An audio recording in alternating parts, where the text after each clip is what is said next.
everything fantasy football, you have to ask one question. Don't you deserve a fighting chance? And now, welcome to Fighting Chance Live with your hosts, Kevin Tompkins and Scott Fishbowl 9 winner, Gary Haddow.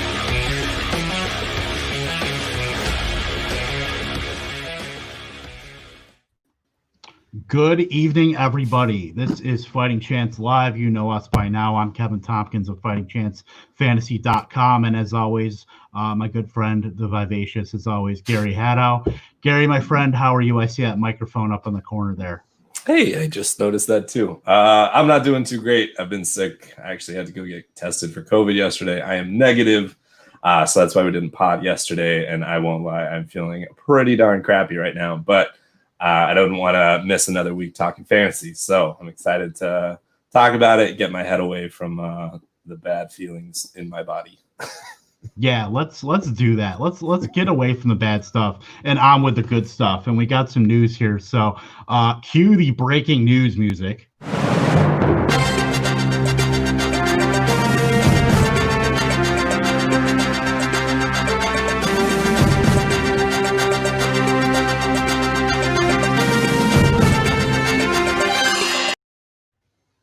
I always forget we have that. And it always scares the crap out of everybody. So, yeah, I love it. But breaking news here to the Fighting Chance Live news desk. Le'Veon Bell has signed with the Kansas City Chiefs. So are we playing some violins here for CEH or what? I honestly just have no idea. Smart signing by the Chiefs. I can't imagine it's going to be for a lot of money. Bell is just there to kind of stick it to the NFL. I don't know. We've seen Reed employ a single back system. We've seen him kind of rotate. We've never seen him rotate with really good running backs. So this is going to be interesting. I feel like it's kind of unprecedented unless my memory is just forgetting something. Right. So as far as I'm looking at CEH and I'm looking at Bell. Bell's not going to play this week just because he has to have, I believe it was 5 days of negative tests moving to Kansas City now. So won't be in play for this week. We're looking into the future though. I could see a world where both guys are RB2s now. Certainly Bell. I could forecast about 10 to 15 or 12 to 15 touches per game. Easy to see CEH take more of the PPR work. And that's not to say Bell couldn't, because obviously we've seen Bell, be an excellent pass catcher. But I could see Bell taking more of that goal line work too. Splitting that high leverage work, that's going to keep both guys relevant in this offense. I mean, we've seen Le'Veon Bell in a special offense, in Pittsburgh. So, a lot of the comparisons that I've seen are to LaShawn McCoy, how they picked him up last year. This is nothing like that. Le'Veon Bell still has a lot in the tank. You're looking at that through Le'Veon Bell just being absolutely more or less worthless in that Jets offense. And now he's going to the best offensive environment in the NFL. Yeah. And so I think at minimum, he's an RB2. Could he get more of a snap share? Could he be seeing more carries? Yeah, it depends on how we see, what we see from him when he is on the field. But I think it's definitely just a big shot to CEH's value long-term into the season. I think that the biggest winner out of all of this, if it's somehow possible, is for Mahomes. I think Mahomes just gets even better of a Williams. I mean, you get to upgrade Darrell Williams to fucking Le'Veon Bell. Like, that's insane. So yeah, exactly. As if Patrick Mahomes needed more weapons, needed more guys around him, more talent. He gets it. So, I mean, also too, look, Bell's going to be more motivated now. He said he wanted to go to a Super Bowl contender. Obviously, he's going to the defending champion. So, he's got Mahomes. Mahomes ain't going anywhere anytime soon. Fingers crossed, but. This is going to be great for the Chiefs offense. Just another thing that you have to count for in this offense. Completely. I like to pretend that this is an overreaction to them actually losing to the Raiders. That they're like, oh my God, we got to do something. Go get Le'Veon Bell. No, you mean we saw Ruggs do what Tyreek Hill has done to everybody else the last couple of years? Well, damn it. Now we got to go get Le'Veon Bell. Yeah. So, yeah, so that's the breaking news of today. Other than in the morning, we saw the Falcons had more COVID positive tests, so that game might be up in the air a little bit. But let's get into the slate a little bit, shall we? Yeah, let's do it. I'm excited to jump into this first game. I'm really looking forward to it. Yeah, take it away, Gary. Okay. So Houston at Tennessee. I think that this is just an interesting game. Tennessee right now, I mean, they just lit up the Buffalo Bills on everybody's infamous Tuesday night football, tried and tested pastime of Americana. And they look awesome. Kevin, you wrote in the show notes here, because I left it blank and forgot to get back to it until after the game on Tuesday. Is there a better foursome outside from Kansas City for fantasy? Not really. I mean, you're looking at Tannehill, who's, I'm going to be on record as saying, I was really down on Ryan Tannehill and wanting to see if they can repeat that efficiency from last year. I thought it was kind of a perfect storm. I'm happy to say when I'm wrong. And right now it looks like I'm dead ass wrong about the Tennessee Titans. A.J. Brown came back on Tuesday. I mean, it's weird to say, Tuesday night football, but A.J. Brown, he just went right back into what he was doing last year. 85% of the routes, 9 targets, 35% target share, 48% of the air yard share. So A.J. Brown is A.J. Brown. He's a set and forget now that he's healthy. Hopefully that knee bruise is, he's not feeling a lot of effects. He clearly didn't on Tuesday. So, granted, that was without the Bills having Tre'Davious White, but, Ryan Tannehill, Derrick Henry, Jonnu Smith, A.J. Brown, that's a fearsome foursome, to take a page out of old school NFL there. But, I'm all aboard on A.J. Brown. You had your window last week to go get him at any sort of discount. Yeah. That window is officially closed now. I think you're going to see Tennessee, even with maybe a reduced, they're not going to be throwing the ball a ton compared to some of these offenses like in Seattle and whatever the case may be. But, A.J. Brown is going to get his. He's going to be a top 10 option and floating around that low-end wide receiver 1, high-end wide receiver 2 every week that he's starting and playing. Yeah, and they're a team that doesn't need to pass that much. Tannehill has really great efficiency. With Henry, you're always going to have a little bit of soft coverage for DBs. Like, they're always going to have to kind of put men up front. Otherwise, they'll get beat. If their defense takes up another level, which their defense has been playing well, like, it makes sense why they were the 6th seed and then almost went all the way last year. So they're a really damn good team. And I think they get Adam Humphries back, and then soon they'll get Corey Davis back. It's just going to be a fun offense. If you have Tannehill, he's no longer a streamer. He is officially back on pretty close to every week starter. I'm going back to the well in DFS. I won some money off that on Tuesday, so you're going to go straight back there. Yeah, absolutely. And then Tannehill, look at his last 14 starts. He's 11-3, 3,600 passing yards, 31-6 touchdown interception ratio. So, I mean, he's looking like a set and forget quarterback 1 right now, even though, maybe that Titans offense has a bit of a stink on it, but, you got to start Tannehill at this point. You start him every week. I saw on Twitter, and I can't think who posted it, but Tannehill has a better passer rating since he became the starter than Patrick Mahomes. So it's just like, man, I mean, he's on fire. So another team that's starting to heat up. You talked about A.J. Brown, and you kind of lost your window to trade for him. Deshaun Watson, and in particular, Brandon Cooks. Brandon Cooks went off for he went 8 for 161 and a touchdown. His targets have been there all season. Are we going to be now moving forward? Are you trusting Brandon Cooks? Is it still Will Fuller? Who's the wide receiver 1 there to own? Still a bit on the fence about Brandon Cooks because, we're not seeing it weekly. They did make more of a, an effort to get him involved. Deshaun Watson did say that last week that they wanted to make sure Cooks is getting involved early and often. And we saw that, Brandon Cooks, we've seen him through the years just be a fantastic option, a consistent option when he's healthy. Add him to Will Fuller. You've got, and Watson, obviously, but that's a great offense. Just haven't seen everybody just on the same page. Yeah.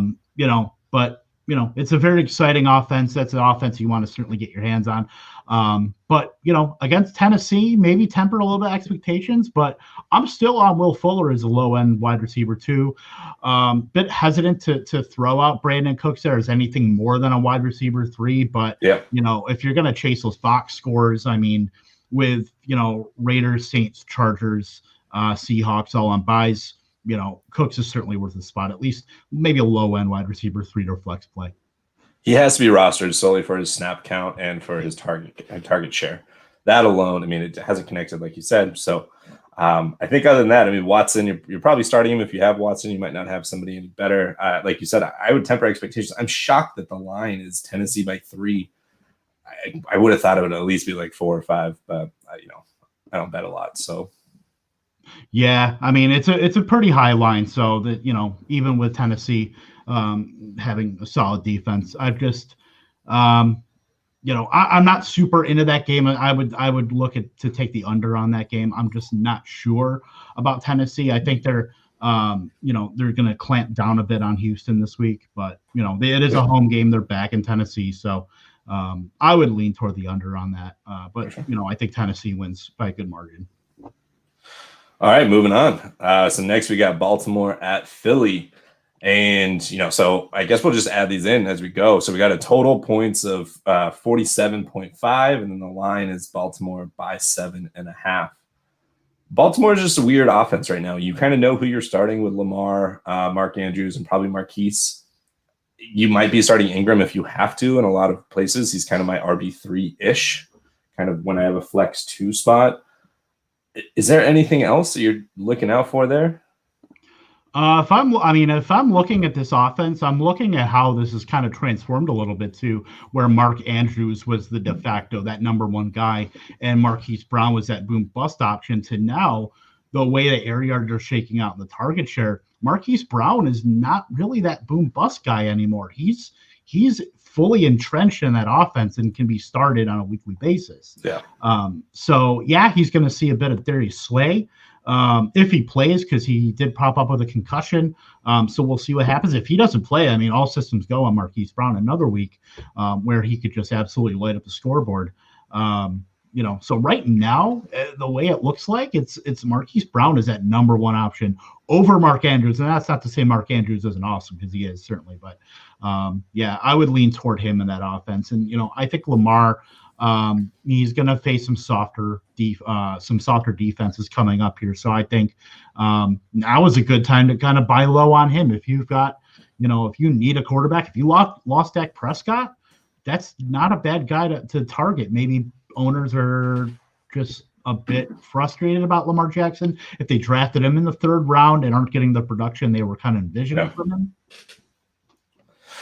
Yeah, I'm excited to see Lamar finally get hot and kind of, it's so funny just how good this defense has been playing. The offense has been able to sputter a little bit, and they'll get going, man. I mean, Philly's probably somewhat of a good offense, but Philly's off defensive line has looked awesome the last few games. They are getting pressure after pressure. So, that's kind of tough when you're going against such a mobile quarterback as Lamar. So I think this is, again, start him if you got him.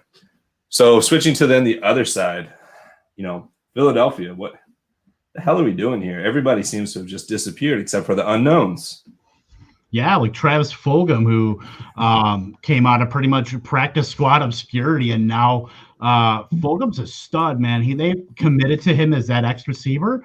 I think that Fulgham is going to be a play for the rest of the season, unless Deshaun Jackson decides to just, hey, I'm going to be healthy for a stretch here, or Alshon Jeffrey too, because we'll see him back here. But Fulgham, I'm totally on board as at least a wide receiver 3. It's a really bad matchup on paper, but he's more of a volume play. I mean, that's what you're chasing in the end, is you want guys that get volume.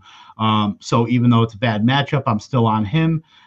Zach Ertz is a guy that, is very, he's worrisome, but, at some point, the volume, we keep talking about volume with Philly, it has to win out eventually for Zach Ertz.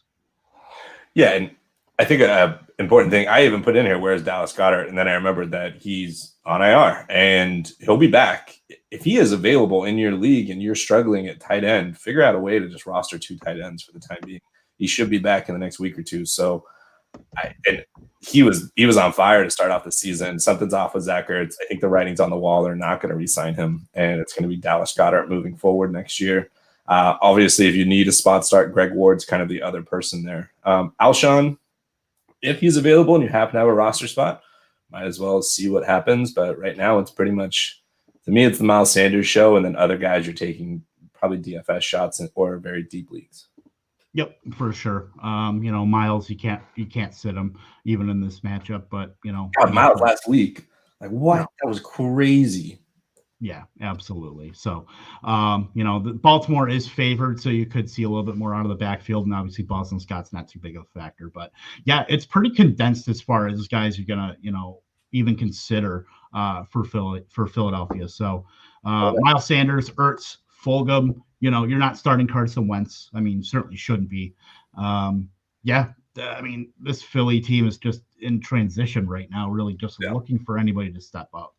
I want to add one other thing. If Dobbins is dropped and you have a roster spot, I highly, highly recommend picking him up. I think their bye week is moved to week 7. That was kind of like the fallout from the Tennessee move. Yep. It's either weeks. I can't remember what it is, but I think that they'll get Dobbins going at some point. If you can hold on to him. I'm not dropping him in any leagues that I have him in redraft. I mean, obviously anything beyond redraft, he's definitely, but so 2 guys to look out for there, Dobbins and Goddard, see if they're under waiver wire. Yep, absolutely. Both good stashes here. So let's go on to this one game here, Atlanta at Minnesota. Like we said, that could be in jeopardy because of the Falcons' positive COVID test. But as far as that game, we're looking at Julio Jones still banged up in that offense. So I look at a guy like, Calvin Ridley's going to be an auto start. They did just fire Dan Quinn, Raheem Morris. I wanted to say Mostert. Yeah. Just based on habit. Raheem Morris, I almost said it again. It's a high over under. It's a 55.5 point over under right now. So this game could get very fantasy friendly on both ends. What are your initial thoughts? For Atlanta, yeah, I mean, I would love if Julio played, but players like this with hamstrings, like you kind of just want them to not play, so you don't even have to think about it. I would definitely start Ryan. I would definitely be starting.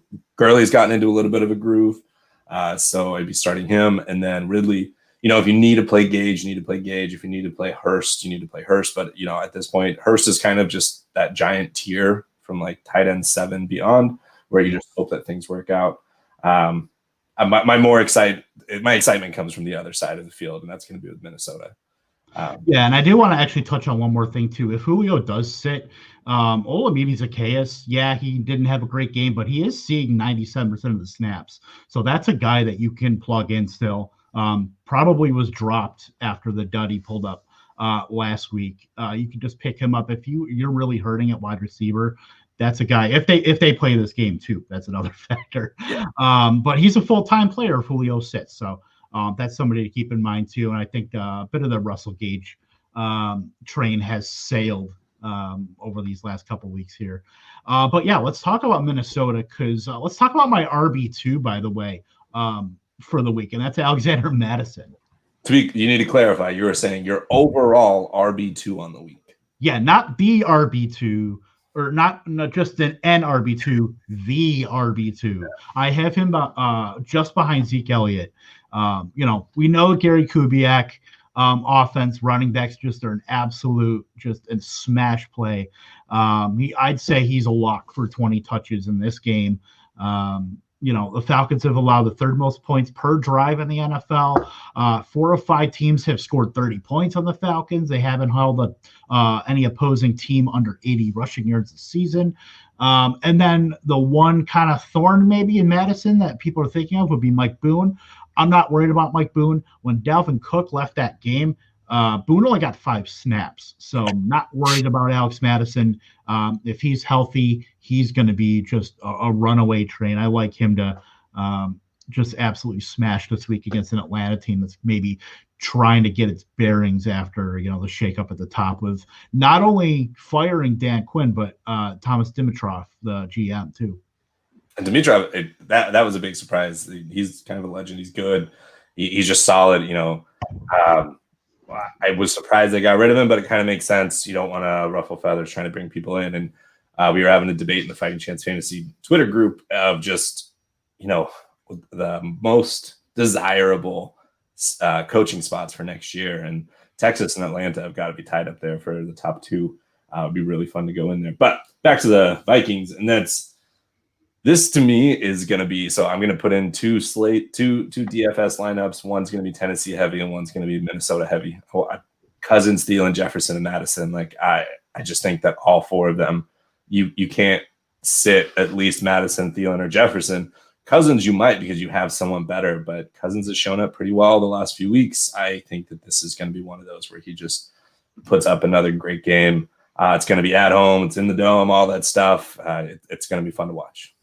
Yep, for sure. Thielen is a locked-in wide receiver 1. And then Justin Jefferson didn't have a great game last week either, but, the upside is there. He still leads the NFL with 28.9 yards per deep ball target. That's passes traveling over 20 yards in the air. So he's clearly going to, if he can convert on those with Cousins throwing that ball to him, good things are going to happen in fantasy for Justin Jefferson. He's a pretty good high upside wide receiver 3 for me. Maybe I was a little bit too hasty. I believe I had him at wide receiver 8 last week. Given that matchup, against Seattle, it is what it is. But I think he can certainly return to the form of weeks 3 and 4. And I think it was a smart call to put him up super high. It just didn't work out. That just happened. So welcome to fantasy. Yep, pretty much. So we'll move on. Interdivision game. It's going to be good. The 4-1 Browns somehow at the 4-0 Steelers because they didn't play a game. And Steelers are favored by 4. We'll start with Cleveland and then we'll jump to. Actually, no, we'll start with Pittsburgh because should we have a party? Welcome to the. They're the sexier team to talk about when we're dividing between these two. Yeah, totally. Chase Claypool, 4 touchdowns, 1 rushing. I'm just excited to see if he can continue. And my biggest thing for this team is that Deontay Johnson kept going in and out of whether he was hurt or not, different injuries each game.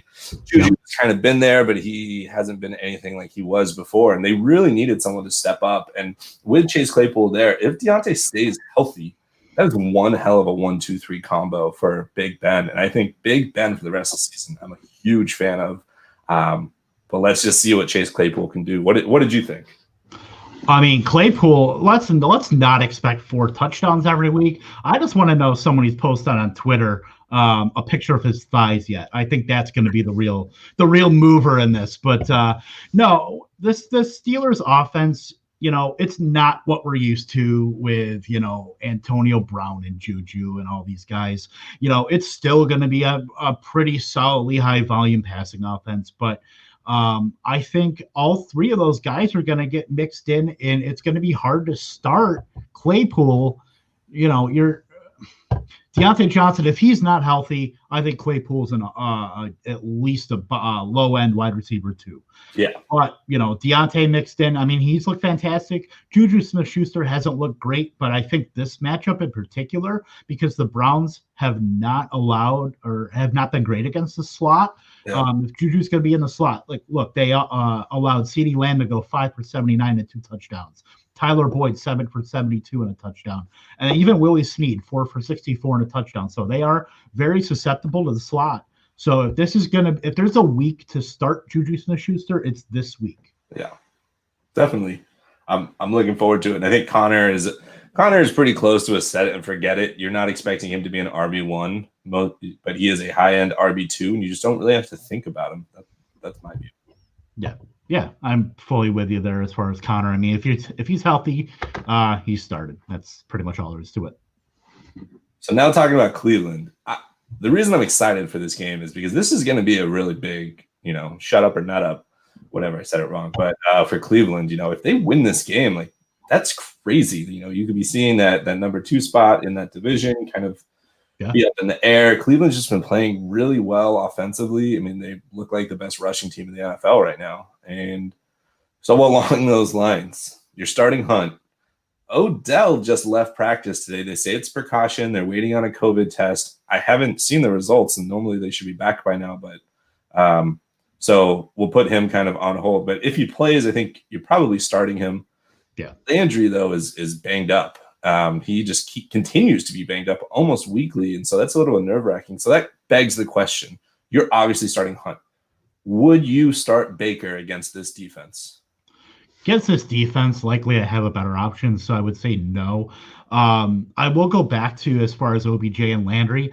They've put up pretty much the similar stats to each other, with OBJ having, I believe, 11 more targets. Granted, Landry doesn't have the touchdowns, but we're looking at OBJ with a top 10 target share, top 10 air yard share as well. But it's really hard to trust multiple passing options, and throw Hooper in there because he's in the discussion after having a couple of good 5-catch games. Starting multiple options out of this run-heavy offense. I mean, OBJ is an auto start. You could start, Jarvis Landry is probably a middle of the road wide receiver 3. It's hard to start Hooper, though. He's probably in the back end of tight end 1 at best. Yeah. That's just that offense in total, as good as it has been, gives me a little bit of pause and start wanting to start multiple options. Yep, definitely. So, D'Ernest Johnson. No.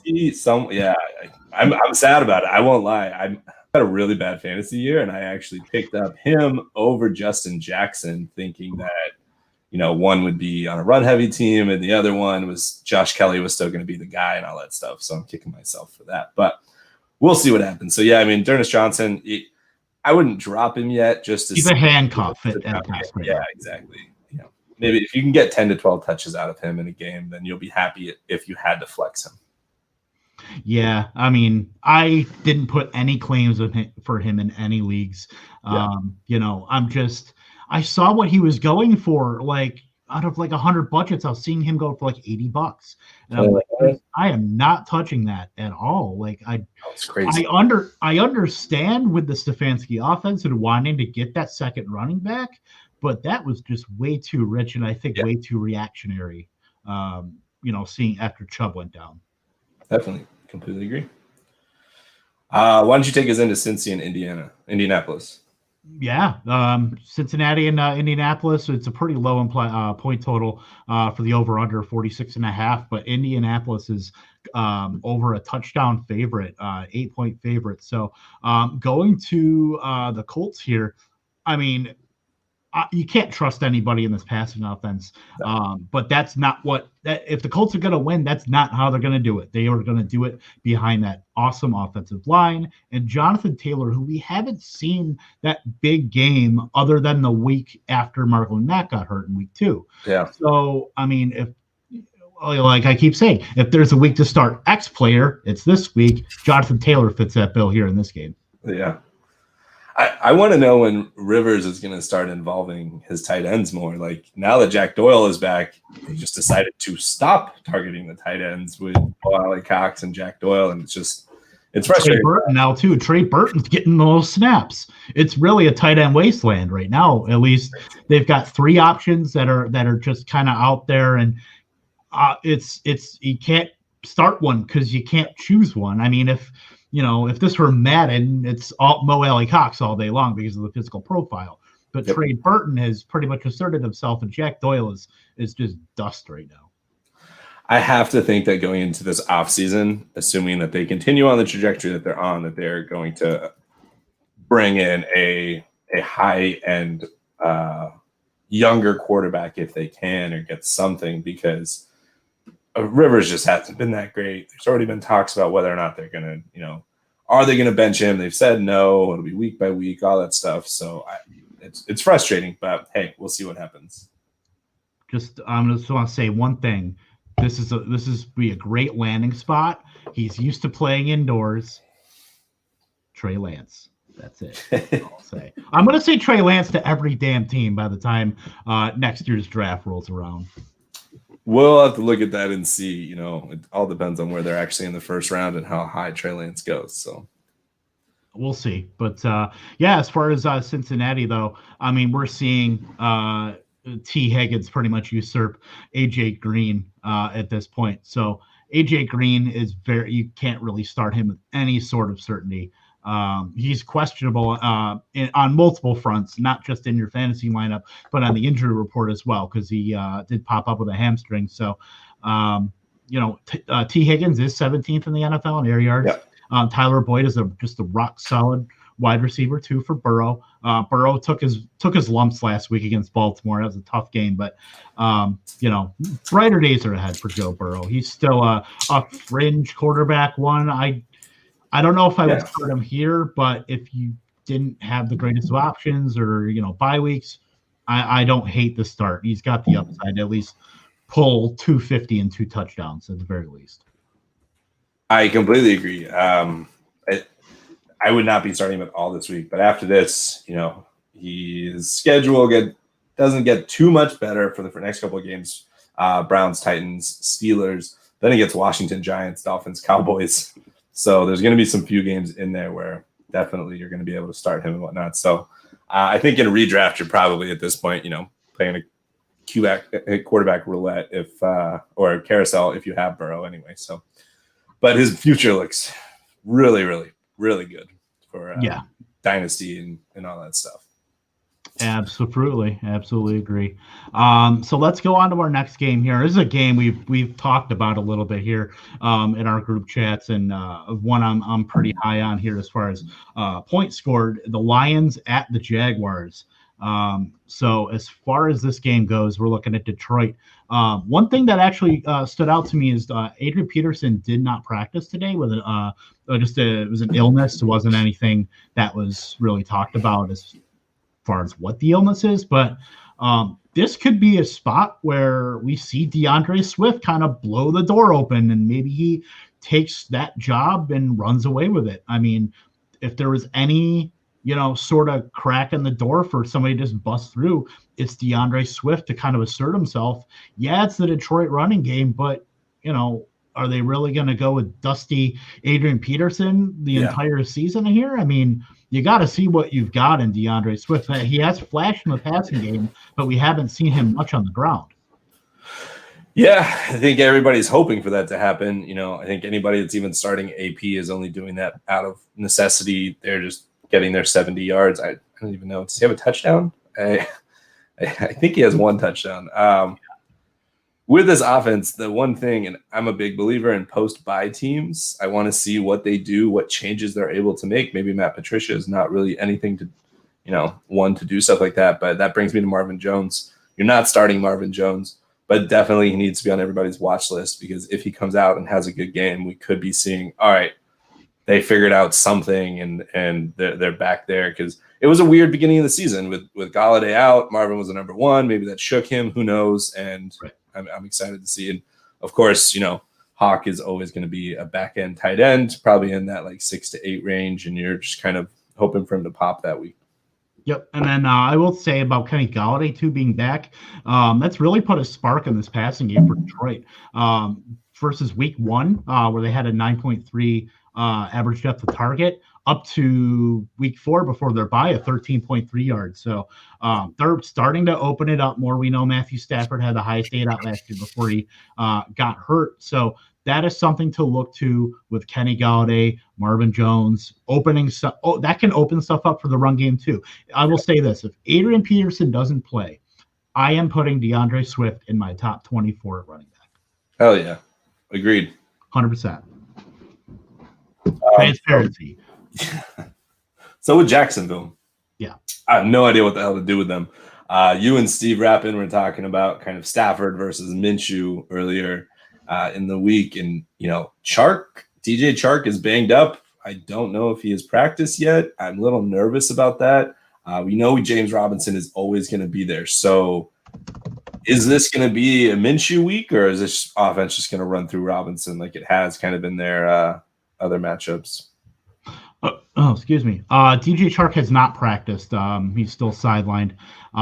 So that doesn't bode well for him playing. Certainly, you want to see at least a couple limited practices. But I think, Minshew has spread the ball around anyway. So I don't think it's as big of a loss, but obviously it's going to affect you. You don't have that alpha out there. You have, guys like Keelan Cole and Laviska Shenault, by the way, he has been trending up in his targets and his production. So you're kind of waiting for that breakout. That it could certainly happen this week.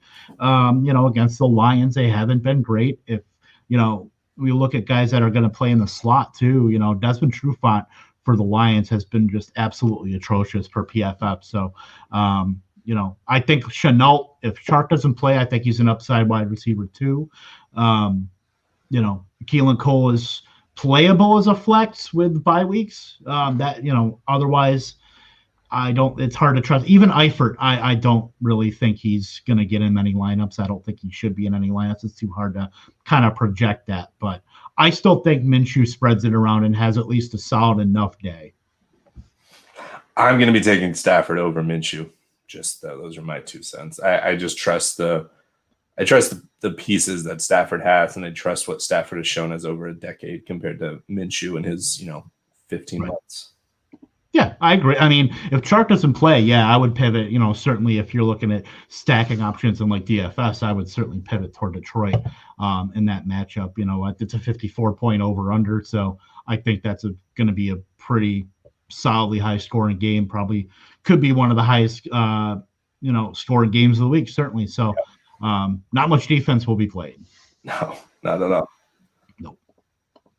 So let's move on to Chicago and Carolina here. So as far as Carolina, we're looking at guys like Robbie Anderson, who is now just an unquestioned wide receiver one.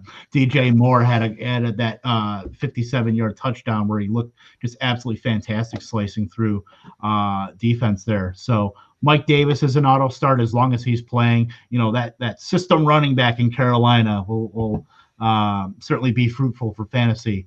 What are your thoughts, at least on Carolina? Are you still good with DJ Moore? I know he's gotten a lot of detractors there. Robbie Anderson, I think we can pretty much just throw the last couple of years out the window. And now in this offense, he's a set and forget wide receiver one.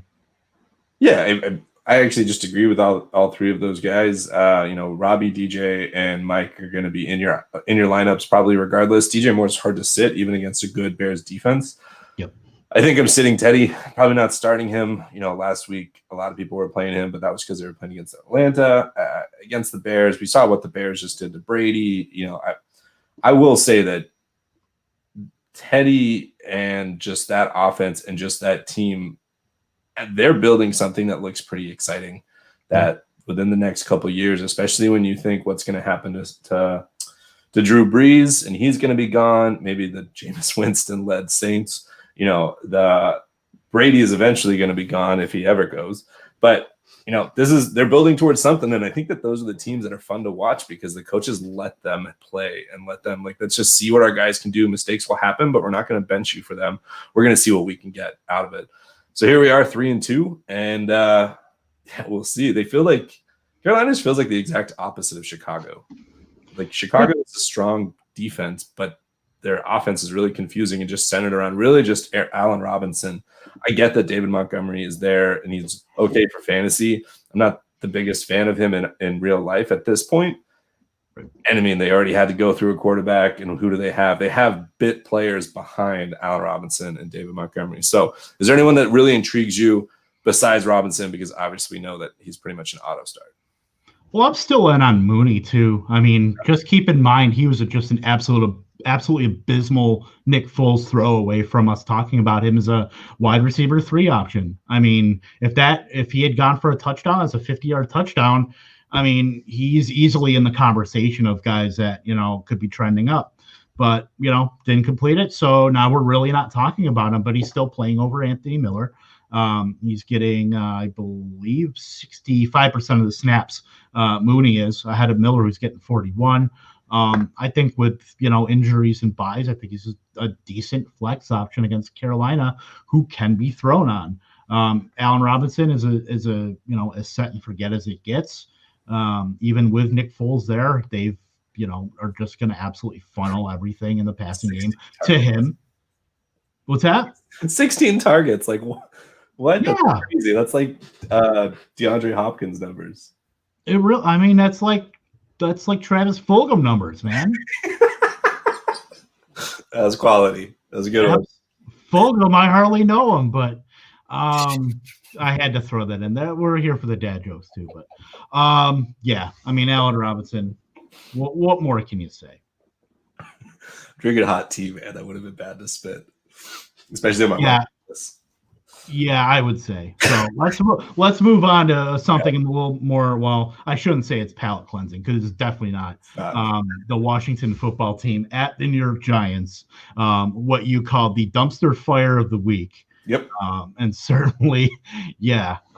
So as far as the old football teamers go, Terry McLaurin's going to get shadowed by James Bradberry, who's been fantastic this year. He shut down the aforementioned Allen Robinson, 3 for 33 in week 2. And then he was at he was going up against Amari Cooper last week, and that was the Amari Cooper letdown spot, that we see every year, 2 for 23. So, yeah, you're going to start McLaurin just based on the talent, but temper your expectations. He's probably more of a wide receiver 3 this week. Yeah, I agree. I don't think that you're starting any other wide receiver. I don't think you're starting Logan Thomas anymore. Like, that ship has very, very sailed. I think. I think you meant Logan Ballage. Yeah, exactly. He is the tight end, Kalen Ballage. Let's just put that out there in the universe. So I want to say, you're obviously starting Antonio Gibson. You might be starting J.D. McKissic. I've seen him picked up a lot of places if you just need a PPR start because you have bye weeks, you have COVID, you have injuries, all that stuff. You're welcome to talk about those guys, but I'm happy to move on. The one thing I do want to say is I have a secret, and that's because the Saints are on a bye. I am playing the Giants defense this week, and I am very apprehensive about it, but also Kyle Allen, I think, was on pace for the same amount, if not more, interceptions than Jameis Winston last year. Well, I will just say this too, because I also have a secret. I am starting both Redskins running backs in Scott. Yes. I am starting both Gibson and McKissic, and I can think of worse starts. I mean, I have Carson on bye, so there you go. I put it out there. God damn it. In PPR, I mean, like, they have nice 7 to 9 point floors, and then if one of them gets a touchdown, which they won't because the Giants defense is elite. Yeah. Sideline to sideline, Blake Martinez. Yeah. Mm-hmm. I mean, James, say what you want. James Bradberry's been probably a top 5 corner in the league. Yeah. I mean, so you can't take that away from him. But they're a work in progress. So I think there are real questions with the Giants and starts at decisions that are confusing. So we'll start with Darius Slayton and we'll work our way down. Are you going to trust Slayton here? And I need to pull up your rankings. I meant to do this beforehand. I got sidetracked by your amazing dad jokes. Are you starting Slayton? Let's start there. Am I starting? Yeah. I mean, he's getting the volume now. He's gotten, let's look at his targets from the last, all 5 games, 9, 6, 7, 7, and 11. Last week he popped off for 129 yards. Was very, well utilized by Daniel Jones in that offense. That was a game throughout. So, I mean, I think that certainly Darius Slayton is the bona fide, if you're going to start anybody on the Giants, it's Darius Slayton. Okay. So we're going to do this or that. Darius Slayton or Deontay Johnson, assuming Deontay plays, of course. Oh boy. Why you gotta do this to me, man? Looking at your rankings. I'd probably take Slayton. Okay. And then the other one is actually Claypool. Would you rather have Slayton or Claypool? Slayton. Okay. And then we'll do last one is Tyler Boyd. I think they're close. They're literally back to back, so don't worry about answering. But I want. Okay, yeah. I'm trying to think. They're both on like that wide receiver 2-ish, 3-ish fringe. Yep. So yeah, you can't go wrong with either. 31. So there you go. I completely agree with the ranking. I have to debate between. So I have Galladay, and then I have Fuller, Slayton, Deontay and Claypool, and I need to pick two of those. We'll save that for Sunday, but it's good seeing that you have them ranked also close. Yep, for sure. And then let's talk about also, because I actually was, if you go on to Fantasy Pros, the buy low, sell highs. My big screaming sell high was Devontae Freeman. Yeah. After last week is the perfect opportunity to sell him. He's got two matchups against Washington, Philadelphia, and Tampa. So no, it's not going to get better for Devontae Freeman, even if he's going to get those carries. Keep in mind that the offense as a whole has only scored 5 touchdowns. So it's, I mean, that is absolutely, I mean, we're talking 5 games. They're averaging a touchdown a game on offense. I mean, from a guy who last year, Daniel Jones had how many games over 3 touchdowns and how many games with 4? Like, that's crazy. In this economy.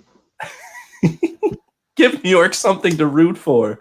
Yeah, well, they don't have it with the Jets. The Giants are their best option right now. So the other question, Evan Ingram, are you starting or sitting? He's a tight end 1, but it's basically you're just looking at your watch waiting for him to be Evan Ingram. It's on reputation. He's a tight end 1 based on reputation. Definitely. And he should have had a touchdown. It was called back on that fake field goal. He had a rushing touchdown last week. So if he had that second touchdown, we're looking at him as a top 5 or 6 option right now. Yeah. I don't think you're starting Tate unless you're desperate, which, hey, maybe you are, and you're probably starting him regardless of what we say because he's just like your wide receiver 4 type thing on your roster, and you're just going for the PPR. But, hopefully you can find something better. He's that guy on your bench that just you look at him, you're like, all right, I got Golden Tate. All hope is not lost. But, 6 for 60 and 2. He does that like every 5 games. Pretty much. He's always going to have that where he's the only guy there, and he just pulls that out of his what. So we'll move on from there. Denver and New England, this is going to be a fun game only because we get to see Cam back. That's actually the only thing that's enticing about it. New England is favored by 9.5. Denver is getting Drew Lock back. So that is Does it matter, though, honestly? I don't know. Like, at least he's there. He's going to be better than totally blanking on his name. Ripien? Brett Rypien? Rypien, yeah. He should be better. I don't think he's anything that fantastic. I think there's a bigger news here because I don't think anyone's starting Drew Lock against the Patriots, and that's Melvin Gordon got a DUI. It's kind of up in the air whether or not he's going to play. I hope that he doesn't. I'm very, very pro punish the shit out of NFL players that get DUIs because there's literally don't know how to use an Uber. I'm pretty sure that their CBA has player pickup at like anywhere, anytime, no questions, and yet no. Real. So if Melvin's out, then do you want to ring the bell for the season that's coming upon us? It's Philip Lindsay season. Yeah, I just don't. It was different because you had everybody healthy in the beginning of the season, and now as the most snake-bitten offense as far as injury goes, it's tough. You're only trying to start anybody, even Melvin Gordon. Against this defense, not that their defense is it's good, not great, but it's good enough to that they're gonna let Drew Lock beat them. With Judy and Patrick, who, by the way, probably Judy's maybe a low end wide receiver 3. Patrick, I'd maybe if I was desperate as a flex, but other than that, we don't know if Fant's gonna play, so that factors into that too. But let's go over to New England too, because Cam's going to start, but how are you feeling about any of the receiving options? We haven't seen Edelman aside from that one game that he had where he went like 150 yards or something like that. And N'Keal Harry and Damiere Byrd are just kind of around, hanging out. No, the tight end, they don't use it in the offense. Cam is basically in there for the rushing upside, and maybe he gets you 200 yards passing, but are you even confident in Edelman? I am. I'm confident in it as a PPR floor with a higher end wide receiver 3. We haven't seen him. We haven't seen Cam in a week, whatever. But yeah, I think that it's something that I would definitely be playing. Cam is a good passer. It distributes a lot, but it's not as if they have a running back that we know that we're going to be having him focus on. As right now, Edelman's a tried and tested veteran, and so you can do worse on a lot of teams. Yeah, but even then, Edelman has the same amount of targets as N'Keal Harry right now. They both have 27, and then Damiere Byrd has 22. We haven't seen Edelman just be that, clear number, that stalwart wide receiver too. And I think maybe those days are kind of behind him. But who knows? We could see this offense, get back into the early season where they were running on all cylinders, and we could see some more out of Edelman. It just won't be, I don't think it'll be as consistent as it used to be, certainly with Cam Newton there.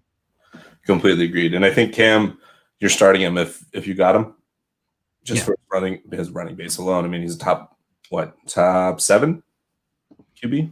Yeah, about that. I don't even know where I have him. I think I have him in the fringe. Yeah, I have a quarterback 11. So, yeah, he's in that fringy starting area for me, just based on that rushing upside. For sure. All right. Moving on to yet another very confusing game, and that's the Jets at the Dolphins. Yeah. For all the shit that Adam Gase gets, the one thing that he does know how to do besides drop everybody else off, like Le'Veon Bell and like all these other guys, and let them find success elsewhere, is he knows how to use the slot guy, and that's Jamison Crowder. That's the only player you're really starting with any sort of certainty. I mean, he's averaging the second most PPR points per game through 5 weeks behind Devontae Adams. I mean, it's crazy. That's absolutely shocking to me that he has that stat, but it's inexplicable. It's Jamison Crowder. I mean, it is what it is, and Flacco's going to be there, so sure. That's all I got. Do you start LaMichael P. Ryan? Yeah, Jeff Smith. But LaMichael P. Ryan, do you have any interest in him at all? Or is it's Frank Gore, so it doesn't matter? As a speculative edge, sure. I mean, I'd rather have him. I feel like they're going to see what they have in him at the very least to see if he's going to be an option going forward. I can't imagine them running Frank Gore 20 carries in week 16 and 17. Yeah. I mean, I can't see that happening. I think P. Ryan's going to get much more involved. It's when is that going to happen? But I think he's certainly worth, obviously with Bell being released, not there anymore. Now it's him and Gore. He's worth a speculative ad, and just to kind of see how they're going to use him going forward. That's exactly how I would put it. Just a speculative ad just to see. And best thing that can happen, like we were saying for Bell before, was Gase gets fired and they bring in somebody that at least changes up the offense a little bit. We won't go into the fact that I think that the Jets have a ton of tools and that they are a much better team than people say they are. I mean, they are tools or have a bunch of tools? Both, yeah. They have a tool running them, but they have a bunch of weapons that tool misuses. So we'll move to the other side. So that's Miami. So after last week, we all know the best offense in the NFL is clearly the Miami Dolphins. There's no team that could stop them, no matter what. If they are the best defense in the NFL. I've been talking about it for months, man. For months, yeah. So, man, I mean, I'm starting everybody. Starting Fitz, starting Parker, starting Preston. I think Preston Williams, if you held on to Preston Williams or you went and got him cheap, I think that you're going to be rewarded for the rest of the season. The dude looks pretty legit and has a good rapport with Fitz, even if they change quarterbacks, which if they play like they did last week, they don't need to change quarterbacks. Mike Gesicki and then Gaskins, if you need to, you start players that are going to get 15 to 20 touches. It sucks if they don't hit and they don't get that touchdown, but you start those people just hoping for. I do think that I lower on Gaskins against the Jets defensive line. I don't think it's anything fantastic, but Gaskins I don't think has shown too much. I think this is going to be Fitz just laying into the Jets. Yeah, but do you think how long are they going to be laying into them? I mean, if we're projecting, Miami's a more than a touchdown favorite in this game, you got to figure if that's the case, then Miami's going to be comfortably ahead in this game. I'm just not sure. I think it's more of a Gaskin game than people realize. Parker is just a rock solid wide receiver too. I think he's obviously going to start him wherever you have him. He's seeing the most, 79% snap share. Nobody else in that offense, Gesicki, Preston Williams, Isaiah Ford, is over 60% as far as that goes. Gesicki, yeah, he's going to be in on passing downs, but I mean, he's boom or bust either way. If you have a better option, you're probably starting him over Gesicki, though. I get the upside. Preston Williams is more of a flex play for me. I'm not super enthused about him, but I think, Gaskin is going to get used a lot more. I think he's just going to get volume with Miami. Miami's defense has really been good, especially with their pressure rate is among, the top, I think in the top quarter across the league. So, the Jets, while Mekhi Becton has been pretty much a godsend for them because they needed somebody on that line to do something. But, I mean, Joe Flacco is essentially a statue back there, and I think Miami's going to get to him a lot. I think they're one of my top defenses. I think they're a top 3 defense for me this week. So I think Miami's going to be comfortably ahead. I think it's going to be a Gaskin game more than a Ryan Fitzpatrick game.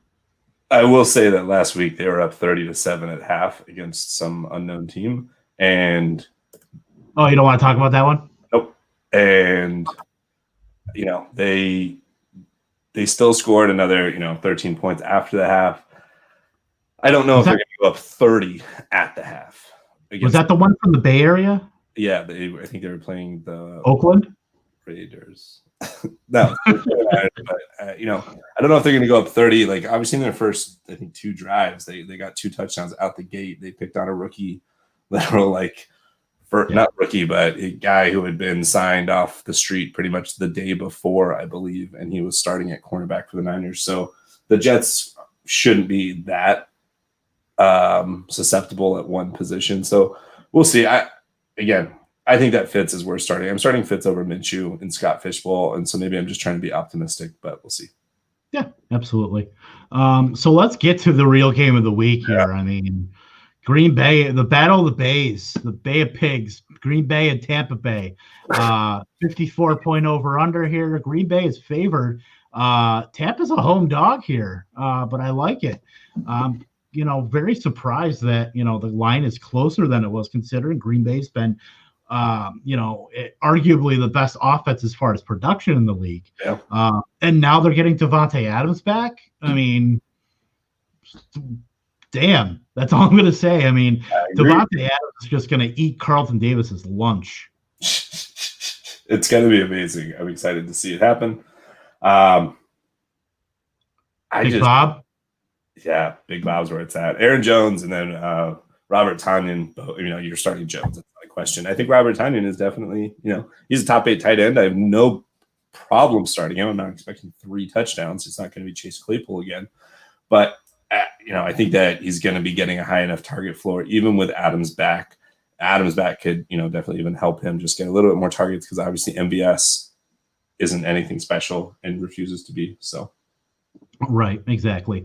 And I'm looking at a guy too that's a very sneaky guy you can start is Jamal Williams, who's absolutely involved in offense. If that game is going to be in a neutral game script for what I would presume to be the full game, I don't think anybody's going to be taking a big lead in this game unless something crazy happens. But those games are when Jamal Williams just absolutely comes out and is a PPR guy, catches a lot of passes and gets a lot, quite a few carries in Aaron Jones' stead. So I think he's certainly a viable flex play, potentially even being if you're that desperate as a running back too. I don't hate it. He's going to be in there getting work, even, just because of Aaron Jones does come off the field a lot. Yeah. I mean, I agree. RB2 is a little rich for me, but definitely a mid RB3, looking at a flex spot that if you need something, a lot of bye weeks, a lot of injuries, so you can do worse. Yeah, exactly. And then we'll go over to the Tampa side here. Mike Evans, you're going to start him, but, he's going to see Jair Alexander, who's going to shadow him. He is Pro Football Focus's #1 graded cornerback. So look what he did against Calvin Ridley in week 4. I mean, I don't think he's going to shut out Mike Evans. I think he's too big, too talented to do that too. But I don't think that you're going to expect, one of those 8 for 115, 2 touchdown games out of Mike Evans. You're just not going to get it. But, if they get Chris Godwin back, that'll certainly help matters for them staying in the game. But one thing I'm very excited about, and it almost came out of nowhere here when Leonard Fournette was signed, but Ronald Jones has been awesome the last couple of weeks. The running backs for the Buccaneers have accounted for 44.8% of the skill position fantasy points scored against the Packers, which is the second highest. So I look at Ronald Jones, who's had 200-yard games back-to-back. 3 of his last 6 games have been over 100 yards rushing. That's a guy who's looking fantastic. We saw that against the Bears with another 100-yard game. Very excited about him, and I think he's kind of leaving Leonard Fournette just kind of out the pasture. I mean, Fournette was an emergency fill-in anyway against Chicago, so not super worried about him. I think Rojo's got it. This is Bruce Arians, though, until he doesn't have it, and Leonard Fournette goes on for 20 carries. Yeah, for sure. I think all comes down to Chris Godwin. Hopefully he's back, but I understand if they're not going to rush him back, they have much larger goals in mind. And that's a very good point too from JB here. Green Bay does sometimes shadow bigger receivers with Kevin King. Hopefully Jair doesn't get on Mike Evans for fantasy, because I have him in a lot of places. But if Godwin doesn't play, he'll almost certainly be on Mike Evans. But we'll see what happens, certainly. But that is something to think about too, because they do like that bigger matchup with Kevin King. Sorry, I'm reading up on Chris Godwin right now just to see. Boy, we'll see. It's still very, very much a toss-up. So, moving up to the Sunday night game. So we got the Rams at San Francisco. We'll start with the Rams side of the ball. And I think you're already starting Woods and Kupp every week. The Niners are one of the worst teams right now against wide receivers. They're just giving up a ton of yardage to them. Goff's playing really well, as much as I hate to say it. And they just look like they're humming along. They're not lights out by any means on offense, but they are doing exactly what they need to, and they're putting up fantasy points. They're winning games, with the exception of some last-minute heroics. So that comes down to the question of we have a tight end and we have a running back situation. We'll start with tight end real quick. Higbee or Everett? Do you have the feelings one way or the other? Flip a coin at this point, because Tyler Higbee, he hasn't seen as much. He's been blocking on a lot of snaps, and we're seeing Gerald Everett get out there more. I mean, he had a great week last week. I believe it was 4 for 90. Yeah. So, this could be a situation that's pretty dicey, especially for, fantasy managers that have Tyler Higbee. So I think Everett might be someone to watch right now. If he can continue playing how he's playing, he's absolutely worth a pickup at a shallow position. I just, it's tough to see them, go out of Tyler Higbee, but, the stats are what the stats are. He's blocking a lot more, and that's what they value from Tyler Higbee, apparently more than the receiving, because when both guys are healthy, they clearly value Everett in the receiving game. Yeah, for sure. And then we get to the running backs. I thought that Cam Akers was going to do pretty well this game, or at least come out and try and take over more of that backfield, and he got the yardage, but one of it was on a really big play, but then Henderson got the touchdowns. And so are you starting any of these 3 running backs, and where would you have them at? I'm starting Henderson. I'm just not feeling great about it. He's probably more of a flex play for me. Even Malcolm Brown is at least a halfway decent flex play. And it's really funny that we talk about Malcolm Brown with the skill set that they have in those those running backs there, that we're talking about how, Darrell Henderson is the guy that, he's get him in space and he can, fly around the defense. But Malcolm Brown is now kind of that PPR guy. And it's really weird to see those roles change so quickly. And now we have, we have Cam Akers around too. Now, I could foresee him, taking that backfield, but it's murky right now, and it's really hard to trust any one guy. But if I were going to put my chips on anybody, it's Darrell Henderson. Yeah, definitely. I just agree with all of that. You're probably not starting Rams running back, and it's Henderson otherwise. So. Yeah. So for the Niners, despite Jimmy getting benched, we can talk about that real quick. I genuinely believe that Jimmy's ankle wasn't 100%. They were getting blown out. There was no need to have him in there. And so they put in CJ Beathard. I don't think that's a long-term thing. I think it could be a long-term thing if he doesn't figure it out and they move on from him because of how his contract is. But for the time being, he is there. Man, you're probably not starting Jimmy unless you absolutely have to. You're for sure starting Mostert. You're starting Kittle. I'm really curious who Jalen Ramsey is going to be on, if he's going to shadow, and if they would be so ballsy as to have him shadow Kittle, or if they're going to, just keep him on a side and have him play out there. Do they put him on Debo? The Niners just don't have your archetypal wide receiver screeching down field. Like, they're going to be running all sorts of screens and jet sweeps and motions and stuff. So I think it's Mostert, Kittle, and then you're taking a dart throw at maybe Debo. I think Ayuk has still worked his way into. And Ayuk, sorry, yeah. Yeah, I think he's worked his way into. He saw 97% of the snaps last week. But Jalen Ramsey doesn't typically shadow, so I think they're going to kind of move guys around, and I don't think he's going to see any one guy and kind of take him out of the matchup. So I think Ayuk has certainly gotten into wide receiver 3 with upside. I'd say it's the same for Debo because they are pretty similar. We could see certainly both guys with shorter A dots, get in space and get some work there. And I'm not really worried about Kittle. I think really just the quarterback play, if they can get someone in there consistent, obviously if Garoppolo's healthy, I think he's quality, but they just got to force feed Kittle. I think the offense will be fine eventually. I think they're really just starting to get Ayuk involved a lot more, and it's great to see. Kendrick Bourne is obviously a very touchdown dependent option, but they are getting healthier. Just need to get healthier quarterback so we can really see this offense the way we kind of envision it. Yeah, completely agree.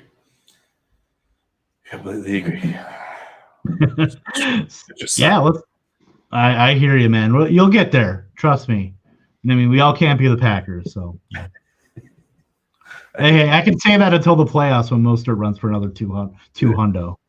That's okay. Right now, you're kicking our ass, so it's worth it. For now. Monday Night Football, though, Kansas City at Buffalo. So we saw Buffalo with not so great of a game from Josh Allen. We saw a couple chinks in his armor here by way of Tennessee, who really kind of clamped down on him and forced him to kind of pick and choose spots. They didn't really let him throw that deep. They let him throw intermediate, and they were able to capitalize on that. So I think Josh Allen is going to be fine in the end, but against this Kansas City Chiefs defense, who I think is markedly better than last year, just playing really, really well as a unit, I think Josh Allen is a top 8 quarterback in fantasy. I think he's a set and forget guy regardless of the matchup, but we got to see him start playing well in these big time matchups, because we know he can eat up bad defenses. But when these, the Titans and the Chiefs, when they come in, that's when we've got to see Josh Allen to get that next step to being that MVP level guy, which we know he can be. We've seen it the first, few weeks of the season. Excuse me. Yeah, I completely agree. And I think that Chris Jones, the pressure he's going to bring will force Allen to probably get some picks. Tyrann Mathieu is awesome for the defensive backs for the Chiefs. I think the Chiefs win this game. I think that you probably know who you're starting. Mahomes, Hill, Kelsey, CH, Allen, Diggs. I'm probably not starting Singletary personally unless I absolutely have to. I do like John Brown more, that he's going to be getting healthier. And I actually like Beasley a lot. I think Cole Beasley will have a nice PPR game solely because they'll need him to, because the Chiefs will be putting up points. Yeah, this seems like like one of those Beasley games where he just goes like 8 for 80 and a touchdown. Like it just kind of screams that, because I think they're going to want to take away a lot of that intermediate work with Stephon Diggs. I mean, he's going to get his too, but I can see Beasley pacing that team as far as the receiving game. But yeah, you're basically starting your studs. This has the highest over under of the week at 57.5 points. So I mean, yeah, this could be a track meet. It'll be a fun Monday Night Football game. And we should say this is playing at 5 p.m. Eastern. Yeah, that old 2 p.m. Pacific start time. Gotta love it. It's gonna be fantastic. Half day. Yeah, exactly. And then the final game on the slate here, Arizona at Dallas. So the main story with Arizona has been, it's not the passing game, it's the running game between Drake and Edmonds. And if both guys are startable, which I certainly believe they both are, who are you taking out of Drake and Edmonds? If you had a choice between those two to start, I mean, and you only had one spot, what's your decision?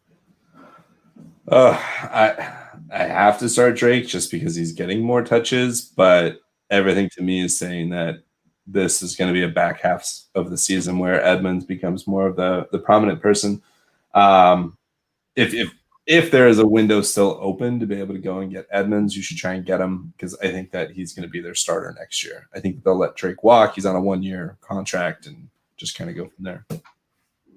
Yeah, I mean, I will say, Drake still pretty much got 70% of that timeshare last week. But Edmonds was it, touchdowns are kind of inflating his value a little bit.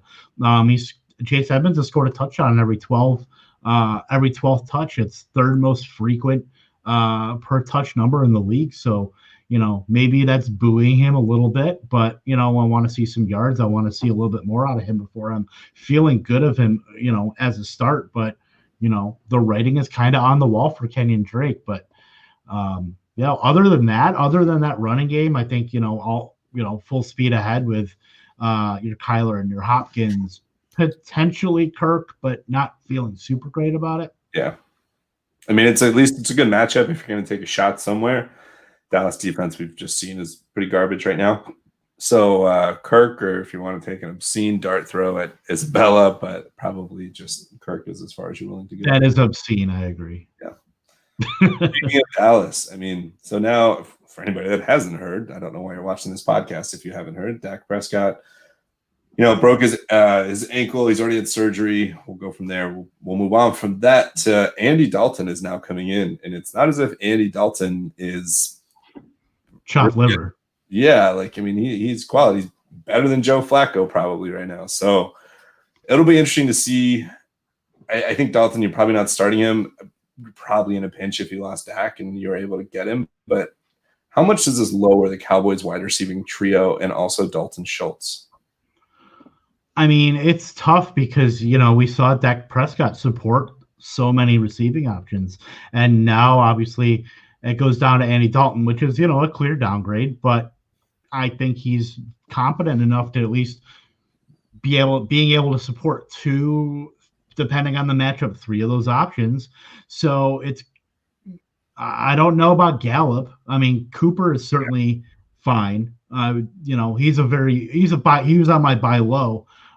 Because, with his bad week last week against the Giants with Bradbury covering him 2 for 23, plus the fact that the quarterback change, that's got to send some, kind of shockwaves out there for some of Amari Cooper, rosters who, geez, do I really want to invest in Andy Dalton being able to support Amari Cooper the rest of the way? So that's a guy you could absolutely snag, and, you'd have to do it this week. If he comes out and has a dud, maybe next week too. But he can support Lamb. He can support Cooper. I'm just worried about Dalton Schultz pretty much more than anybody. Yeah. Because I think, they saw they can get that tight end involved. And now Andy Dalton really hasn't had a tight end that he's really gotten involved in in Cincinnati. He really never had that guy. So maybe he gets involved here and there as a touchdown dependent option, but he's a guy that you can sell high on too. Yeah. I mean, I saw him get dropped in a ton of leagues. I even debated on whether or not to drop him in one league. I kind of just had to, but we've seen Dalton have success only with Eifert. Since Eifert, it's been nothing, and Eifert was never healthy. So my main thing is CeeDee Lamb. CeeDee Lamb looks like he has everything that we hoped he would be, and I don't think Dalton is going to diminish that. I mean, it might be a little bit, 10% less or something, but I think Dalton and Cooper full steam ahead. I'm not going to be too concerned about it. And if anything, Cooper being a little banged up is going to, Dalton's probably going to lean on Lamb somewhat. He knows Dalton is playing for next year, right? He is playing for a contract to try and become a starter again, or to be the Nick Foles kind of type thing. The bridge. Yeah. Who knows? We could see Dalton to Dalton. Dalton to Dalton. Why not? But you know what I will say, with the bye weeks this week and so many tight ends that are, top 12 options that are, say you had a Jared Cook, say you had a Hunter Henry, say you had a Darren Waller. Try to target those teams that have those guys that know they're on bye weeks, that dangle Dalton Schultz out there and see if you can pick some value, at least for right now. I mean, you're probably not going to get a better shot as far as bye weeks go with the amount of viable tight ends that are on bye this week. So that's certainly another thought too. Definitely. Yep. So yeah, that pretty much covers the slate here. Anything else you got? No, man. I appreciate moving stuff around for me, and hopefully come Sunday I'll be kind of over this and back to full energy and just be like, woo. Well, the woo aside, yeah, absolutely, man. Want you to get better, and we did have to shuffle some stuff around, but we'll take it as it comes. We're not, if it's Wednesday, if it's Thursday, if it's Friday, we'll certainly let you know when it's going to be. So for those of you still watching, we certainly appreciate that. If you're listening on the podcast, we certainly appreciate your support on there as well. Keep in mind also on Sunday, Fighting Chance Kickoff, myself and Gary will be on going through the week's slate again for fantasy, and then going through start sit questions, going through injuries, inactives, going through all that. So appreciate your support on both avenues there. So for Gary, I am Kevin Tompkins. We are both of FightingChanceFantasy.com. So there's plenty of articles on there for you to get ready for the coming week ahead. Yeah. Again, I'm Kevin Tompkins. That's Gary Hadow. Have a great week.